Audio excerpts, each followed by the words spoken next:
Techlinked 69. It's not, that's not it.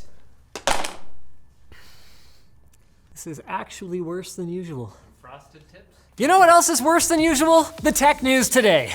The leaks were accurate. Nvidia launched the GeForce GTX 1660 Ti today, a graphics card with a Turing GPU similar to the RTX 20 series, but without any ray tracing or DLSS capabilities.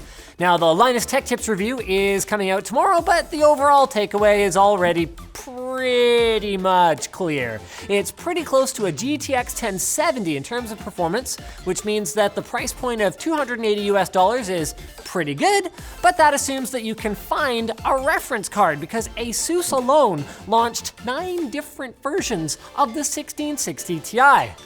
Along with the card itself, Nvidia released a questionable explanation for why they called it the 1660 instead of the 1160, telling Gamers Nexus that the GPU's designation is TU116 and also that it's closer to 2060 than 1070 in terms of performance. 16 is closer to 20 than 10. It's dumb. It's so dumb. It's really dumb. And I actually have a different take on that whole debacle in the video that I host that's coming up tomorrow. Don't miss it. It's actually hilarious. The PlayStation 4 has beaten the Xbox One in the war for home gaming console dominance, and now Microsoft may be looking to ally with a common enemy, Nintendo. Is this real? Is it April 1st? A report from Direct Feed Games, a source of accurate information in the past, claims that Microsoft is currently working with Nintendo to bring its Xbox Game Pass subscription program and its in-development Project xCloud game streaming service to the Nintendo Switch. The Nintendo Switch. We're talking about playing Halo on the Switch. They're gonna have Halo on the Switch before they have it on the PC! Yeah, I'm upset.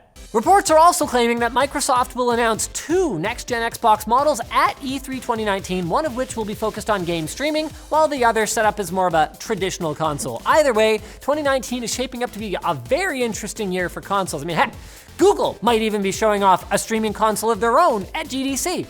Like, it's enough to make a PC gamer say, like, oh, isn't that cute? All the console people are having so much fun while we play all these games that cost less. Good for them. Good for them. And Intel continues to try to build up the hype for their upcoming discrete graphics cards. Can I get a whoop whoop for Intel? Yeah, no. Lesser of two evils, even?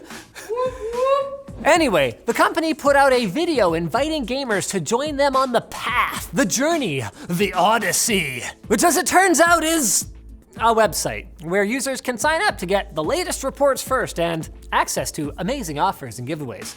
Intel will also be hosting a series of live events around the world to foster interaction with the community, and they even gave us some useful information. Intel did confirm some details to Tech Report about their discrete GPUs. There will apparently be a whole stack of graphics options, from new integrated graphics all the way up to the highest end, and they do plan to duke it out with Nvidia and AMD when their products start releasing in the year 2020.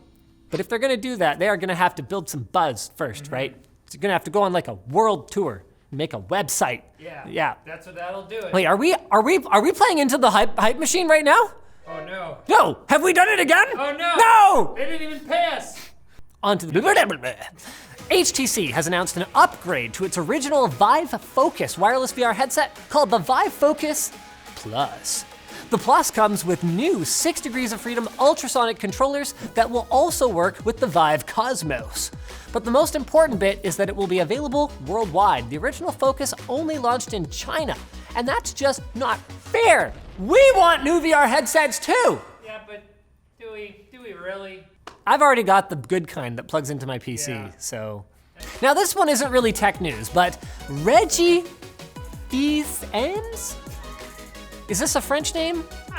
Phil's Ames? You know what, forget it. The president of Nintendo of America is no longer the president of Nintendo of America. He has passed the torch to Doug Bowser.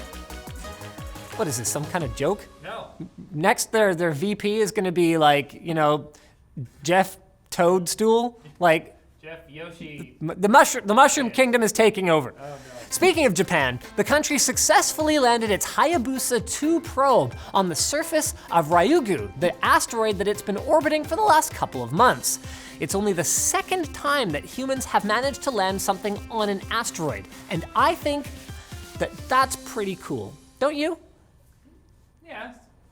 I should be asking what's wrong with Singapore Airlines and American Airlines, that segue didn't work, after flyers discovered cameras embedded in the back of airplane seats flown by the two companies.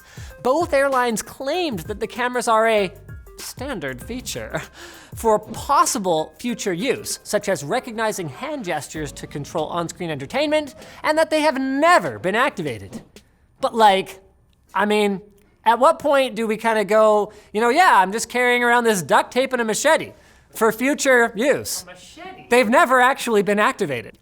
And the second largest cable company in the US, Charter Communications, has announced a streaming service called Spectrum TV Essentials. Essentially, bundles a broad spectrum of around 60 TV channels into a streaming package that you can purchase for $15 a month. Wait, hold on a second. That's just a cable TV package. Wait. Hold on, What? no, the cycle's starting all over. Oh, no. No, we have to get, it's cable TV all over again. I have to get out. There's no time left.